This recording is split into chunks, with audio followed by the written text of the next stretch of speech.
اس کی تین کیفیات ہو سکتی ہے کیوں اللہ کی طرف سے یہ چیزیں آتی ہیں. سب سے پہلی شے، اب وہ جو آیات میں نے سنائی تھی وہ سن لیجیے پہلے ترجمہ.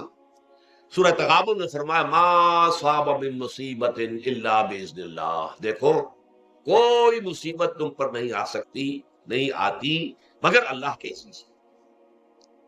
ومن یؤمن باللہ، اور جو شخص اللہ پر ایمان رکھتا ہو یہد قلبہ، اللہ اس کے دل کو ہدایت دے دیتا ہے، اس کے دل کو سکون عطا کر دیتا ہے، وہ راضی برضائے رب ہو جاتا ہے، اس میں شکوہ نہیں رہتا، اس میں شکایت نہیں ہوتی، اس میں تلخی نہیں ہوتی، کیوں ہو گیا، کیسے ہو گیا، کیوں ہو گیا، نہیں ہونا چاہیے، نہیں دیتی. یہ سارا جو پیچ آدمی کھاتا رہتا ہے اندر ہی اندر، وہ جو پیچ کھا رہا ہے یہ سب پیچ سے نجات نہیں گئی.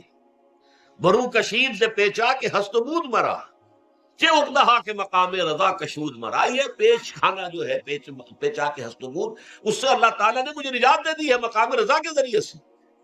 کتنے بڑے بڑے عقدے میرے حل ہو گئے اس مقام رضا سے. چے اقدہا کہ مقام رضا کشود میرا، میرے تو بہت سے عقدے اس سے حل ہو گئے. اس حوالے سے ایک موٹی بات تو یہ ہو گئی، لیکن اب اس کو تین حصوں میں تقسیم کی ہے. پہلی بات یہ کہ یہ اللہ کی طرف سے آزمائش کے طور پر آتی ہے. آزمائش، میرا بندہ اس پر صبر کرتا ہے یا نہیں، یا میرے خلاف بکواس کرنے پر آمادہ ہو جاتا ہے. اللہ تو ایسا ہے، اللہ نے تو ہم پر کبھی کرم کیا ہی نہیں ہے، اللہ تو ظالم، معاذ اللہ معاذ اللہ معاذ اللہ. کہیں ایسا تو نہیں، میرا بندہ جو ہے تکلیف کو جھیلتا ہے میری وجہ سے، یہ سمجھ کے کہ اللہ کی طرف سے آئی. یہ سب جو ہے یہ بہت بڑی کامیابی ہے اگر انسان کو حاصل ہو جائے. اور اس صبر کے نتیجے میں دو اور باتیں پیدا ہوتی ہیں. یہ مضامین علیحدہ علیحدہ روس کے اندر آتے رہے ہیں، لیکن آج ایک نئے عنوان کے تحت جمع ہو کر آ رہے ہیں.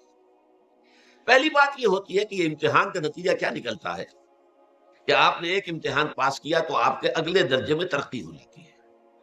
5ویں کا امتحان پاس کر لیا تو 6ٹھی میں جائیں گے، اب 6ٹھی کا امتحان پاس کریں گے تو 7ویں میں جائیں گے، 7ویں کا پاس کریں گے تو 8ویں میں. درجہ بدرجہ انسان کی دینی، ایمانی اور روحانی ترقی کا ذریعہ یہ آزمائش. جتنا اس میں صبر ہوگا، جتنا اس میں تسلیم و رضا جو ہے آپ حاصل کرتے جائیں گے تو آپ کے درجے بلند ہوتے چلے جائیں گے. آپ کا امتحان کڑے سے کڑا آئے گا، بڑے سے بڑا آئے گا، مشکل سے مشکل تر آئے گا. ایک وقت میں ایم اے کا امتحان بھی آپ کو دینا ہوگا، ایک وقت ہو سکتا ہے پی ایچ ڈی کے لیے تھیسس آپ لکھیں، پھر اس کے اوپر جو ہے ٹیم بیٹھی ہوئی اور آپ سے وہ بحث کرے، جرا کرے آپ سے، وہ بھی کرنا ہوگا. لیکن یہ کہ اگر پرائمری ہی میں فیل ہو گئے تو اس کا سوال ہی پیدا نہیں ہوتا کہ کبھی آپ ایم اے کا یا پی ایچ ڈی کا تھیسس بھی لکھیں. اور اسی کو دوسرے انداز میں کہا گیا ہے قرآن مجید میں وَلَيُبْلِيَ الْمُؤْمِنِينَ مِنْهُ بَلَاءً حَسَنًا. اصل میں ابلا کہتے ہیں، بلا یبلو جو ہے عربی زبان میں آتا ہے آزمانا. خلق الموت والحیات لیبلوکم ایکم احسن عملا. یہی معنی ابتلا کے میں، ابتلا یبتلی آزمانا. ابلا یبلی جو آتا ہے باب افعال سے، اس میں آتا ہے کسی کو کسی تکلیف میں ڈال کر اس کو نکھار، کہ اس کا جوہر نکھر جائے، اس کے اندر جو خیر ہے وہ اور چمک جائے، لوگوں کو بھی معلوم ہو جائے کہ یہ شخص اس مقام کا اہل ہے، اس کے اندر یہ صلاحیت ہے، اس میں یہ قوت موجود ہے.